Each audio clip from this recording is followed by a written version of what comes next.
Truth is, I sold my house, my brother-in-law, Kevin, said. My husband and I were shocked, stunned into silence. The person most shocked of all was my mother-in-law. Why? Why would you do such a thing? Weren't you supposed to come pick me up? My mother-in-law was visibly upset, confronting Kevin. Calm down. Kevin tried to pacify her and started to explain why he did it. My name is Sandra. I do remote work with my husband Robert. The peaceful work environment where we could take breaks whenever we wanted satisfied both of us. Then my mother-in-law came to live with us. We were financially stable, so we didn't have any complaints. But why aren't you two going out to work? My mother-in-law would look at us disapprovingly as she said this. I felt exhausted at her words, as if the same thing was starting all over again. When my mother-in-law first questioned us like this, we explained that we were working remotely. But aren't you just playing around? I've told Robert the same thing. Are you listening?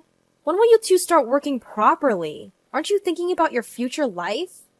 My mother-in-law refused to understand our job. I'm so worried. I wonder if I made a mistake coming to this house. I should have gone to Kevin's house. She would often sigh and say this. The Kevin she mentioned is Robert's brother. He has married a wealthy woman named Carol, who he found somewhere, and now he seems to be living off her wealth. My mother-in-law wasn't informed about this. Kevin asked us not to tell her. Kevin's house is not a small one like this. It's very large. It's like a foreign castle. Well, I'm planning to move to Kevin's house eventually, which will become my house. My mother-in-law would say this, waiting for Kevin to come get her. We knew that the day would never come when Kevin and his wife would come to pick her up. That's because Robert once suggested to his brother, who his mother dotes on, that she could live with him. However, Kevin refused to live with his mother. So we ended up living together.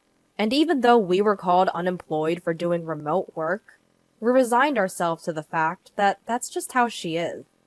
But an incident occurred that made it impossible for us to continue tolerating it. Out of the blue, we got a call from Kevin. I'll be coming over this weekend. Without waiting for a response, he hung up. What do we do? That guy hasn't changed a bit. Robert and I were baffled, and overhearing our conversation, my mother-in-law leaned in, looking delighted. He's coming to pick me up! Please, help me prepare to move, she said, and then dragged Robert off to her room. Robert looked troubled. Mom, Kevin's not coming to pick you up. He probably called because something happened. But she snorted, clearly unconvinced. That can't be true. But he didn't say anything about picking you up on the phone, right? He just didn't say it, Robert. I'm so tired of this house. You're probably hoping to make me your housekeeper, but that's not going to happen. We couldn't understand why she was having such paranoid thoughts. Since she came to our house, she got up whenever she wanted, didn't do any housework, and lived off the pocket money we gave her. Well, we weren't going to force my mother-in-law to stay, so we did as she said, packed her bags, and waited for his brother to come. Over the weekend, my brother-in-law and his wife arrived at our place. As soon as they entered our home, they had suspiciously ingratiating expressions on their faces. I had a bad feeling. Just then, my mother-in-law emerged with sparkling eyes. You finally arrived! Listen here, Sandra is totally inept at house chores, so I have to do them. And Robert completely ignores me. Isn't that terrible? She said that with a victim-like expression, pushed past Robert, and welcomed her brother into our home. You guys, don't mistreat Mom. There's no way we're doing that. We're giving her an allowance, and she's eating whatever she likes. Plus, Sandra is handling the house chores, Robert said, with a complicated expression on his face, but his brother just looked suspicious. Robert has always been a bit clueless, probably treating Mom badly without even realizing. And it seems Sandra isn't the considerate type. That's right! Kevin really understands me. Hearing this conversation, Robert and I couldn't help but scowl. Despite this, we decided to entertain our guests, and led the couple to the living room. We all sat around the living room table, with Robert and me on one side and the couple on the other. Now, what are you sitting around for? Serve the tea! Huh? I thought you were going to make the tea, mother-in-law. What are you saying? Making an old woman work? You see, Kevin? Sandra is this kind of person. My mother-in-law even started fake crying at that point. I was so stunned at her behavior that I didn't even feel like retorting. Once I had served the tea, the couple became solemn. The truth is, we sold our house. Robert and I were surprised and shocked at Kevin's words. The one who took the biggest shock was my mother-in-law. Why would you do something like that? Didn't you come to pick me up? She asked, flustered, confronting Kevin. He tried to calm her down, saying, Easy, easy, and then began to explain. We've been in debt, and though we could repay the debt by selling the house, we're broke and have nowhere to live. So we came to discuss if we could stay here. What? Debt? I was trying to start a business, but it didn't go well. Well, that happened, right? Kevin, unabashed, laughed while saying this. Robert and I sighed in exasperation. We only need to stay until we find a new house. Please, we have no one else to turn to. The couple bowed their heads together. I think our expressions must have been complicated, but if they had nowhere to live, we had no choice. We agreed to let the couple temporarily stay in our house. However, we made them promise to leave within a month. Kevin said, Got it, and still, laughing, went back to prepare to move their things. After they left, my mother-in-law sat silently, looking thoughtful. Robert and I assumed she was still in shock. The next day, the couple's stuff arrived right away. This much? Where should we put it all? We're in trouble. We might have to sell some of it, or rent a locker. While discussing this and moving Kevin's things, my mother-in-law dropped a bombshell on us. I've been thinking, won't we be more secure in the future if Kevin's here? So you freeloaders can leave, can't you? My husband and I were taken aback by my mother-in-law's abrupt statement. If you insist, I can tolerate Robert staying, but I don't need a wife who can't do anything. Get a divorce. Then the space that Sandra was occupying can be used for all these packages. My mother-in-law made this demand eagerly, her eyes shining, and looked to my husband for agreement. What are you talking about? He reacted as he usually did, completely astounded. Then my brother-in-law and his wife arrived. My mother-in-law greeted them with joy. Although I was still shaken by her previous words, my husband decided to ignore them for the moment and asked his brother to deal with the packages. There are more than I thought. Try to reduce the number, rent a locker, or sell some if you have to. When my husband said that, his brother glared at him and said, What are you talking about? These are important packages. How could I sell them? And what if someone steals them from a locker? What if they get damaged? Are you going to take responsibility, bro? My husband shook his head at his brother's selfish behavior. This is our house, you know. It's only natural that you should endure some inconvenience, right? If you don't like it, find a place to live, quickly, and leave. At that moment, my mother-in-law shouted, What are you talking about? Didn't I just say, if you two are not happy with Kevin and the rest, you can leave. You're basically freeloaders. You're not needed in this house. Kevin is trying to start a business, and all you two do is loaf around the house doing so-called remote work. You're a nuisance. My mother-in-law said this as if it were her own house. My husband and I looked at each other in disbelief. My brother-in-law and his wife were surprised at my mother-in-law's words, but then they started to smirk. That might not be a bad idea. Mom, that's a good idea.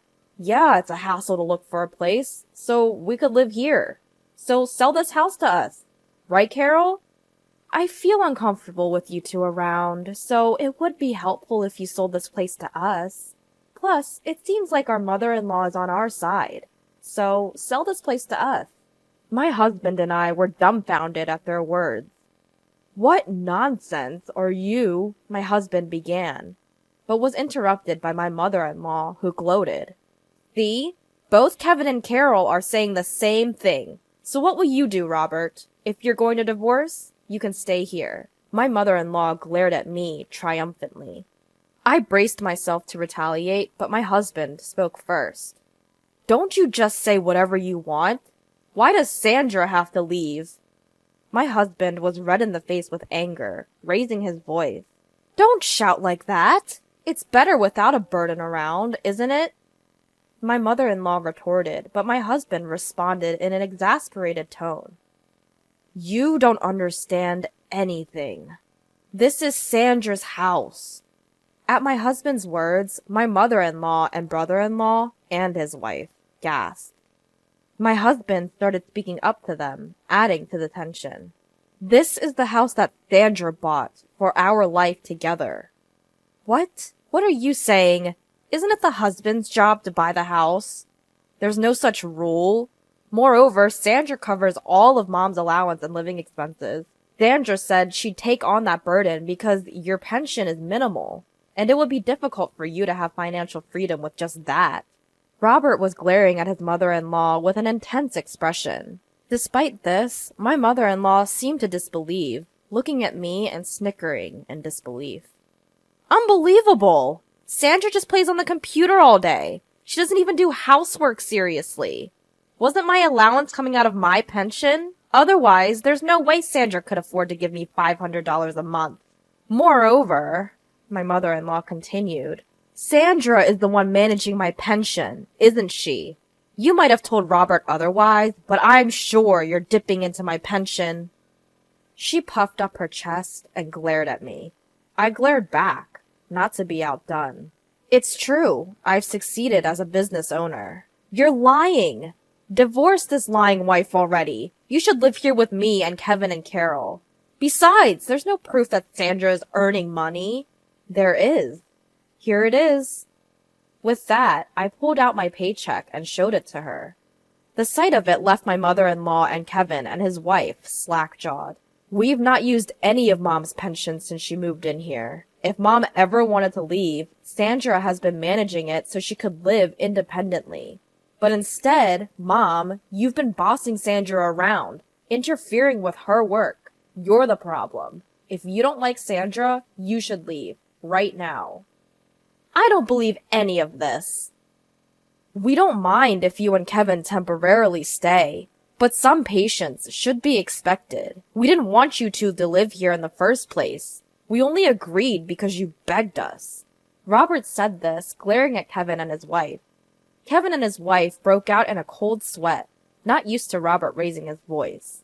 Just kidding! But you sure are earning a lot, huh? I wish you could teach me some business tricks. Right, Carol? Yeah. While it's true we were worried about living with our sister-in-law, it seems like she's a good person after all. Kevin and his wife smiled at each other, but my mother-in-law was unyielding. Don't act so high and mighty. You're just a bum. Enough. Robert, you should leave too. You should go outside and see how harsh this world can be. My mother-in-law, filled with conviction, refused to listen to anything we said afterward. Robert and I sighed in disbelief, interrupting her with, Well, if that's how you feel, we'll pack our things and move to a new house. You guys will be stuck with a mortgage, but if that's okay with you, don't come crying to us for help. If you insist, mother-in-law, we'll leave. Even with a pension, maintaining your lifestyle will be challenging. But I guess that can't be helped, can it? At our words, my mother-in-law turned beet red and yelled at us to get out. Wait! You can't be serious! We don't have to do that, do we? Yes. If you two are here, we're safe. Kevin and his wife tried to stop us, but my mother-in-law gave us a fierce look and said, Don't you dare talk back! Kevin, you're going to be a CEO, aren't you? I don't mind you using my pension, so just start a company and show us how successful you can become. I'll show you what happens when you defy us. My mother-in-law's words were filled with intensity. Hearing this, we decided it was best to no longer get involved with her or Kevin's family and left the house. Of course, the mortgage on the house remained, but we changed the ownership to Kevin's name. Some time had passed since then. While there was some residual dissatisfaction from that incident, having been freed from my mother-in-law's sarcasm, we had resumed our normal routine. Just when we were working from home in our new apartment, as usual, my mother-in-law called my husband, crying. "Kevin has taken my pension and disappeared. He hasn't come back in a week. Carol and I are left alone in the house, and we're in trouble. Please help us." She wept as she said this. After my husband calmed my mother-in-law, he asked why Kevin had gone missing. "I gave all of my pension to Kevin for his startup, but he ended up spending it all on gambling. When I confronted him about it, he disappeared," she cried out desperately. Since my mother-in-law couldn't continue the conversation through her sobbing, the phone was handed to Carol. "Could you please call us back? We can't live like this. Ever since Kevin failed his startup and sold the house we were living in, our parents have disowned us. My dad won't forgive us for selling that house. We haven't been able to reach either our dad or mom since—" Carol pleaded with my husband. At the sight of them, my husband muttered, "I knew it," in a disgusted tone. "That's unfortunate, but don't involve us. We warned you when we left, didn't we? Even if you come crying to us, we won't help. You can report Kevin as missing to the police. It's none of our business." With that, he hung up. I was shocked, but my husband said, "They got what they deserved." And I agreed. After that, they called my husband's cell phone many times. When my husband, frustrated, answered the phone, Carol would cry about not knowing how to report Kevin as missing. We were surprised she didn't know and gave her advice to call the police. However, they still couldn't find Kevin. Just when we thought they might not find him, we heard that Kevin had been arrested for bank robbery in another state. Apparently, he did it to repay his debt. It seems it wasn't his first offense, and he would likely face actual jail time. Carol can't go back to her parents' home, and is still living with my mother-in-law in that house. It's uncertain whether or not she will divorce Kevin. That's probably the least of her concerns right now. She registered with a temp agency and is struggling with her first job ever, but she's somehow making ends meet every day. As for my mother-in-law, Kevin took all of her pension, and now she has to repay his debt. She has also started working part-time to repay the debt. My husband and I expressed sympathy for my mother-in-law and sister-in-law's family, but we have made it clear that we have no intention of helping them, and we have cut off all communication. They must be tasting the harsh realities of life that my mother-in-law always talked about. Despite the changes since my mother-in-law moved in with us, my husband and I are glad that we have returned to our peaceful days.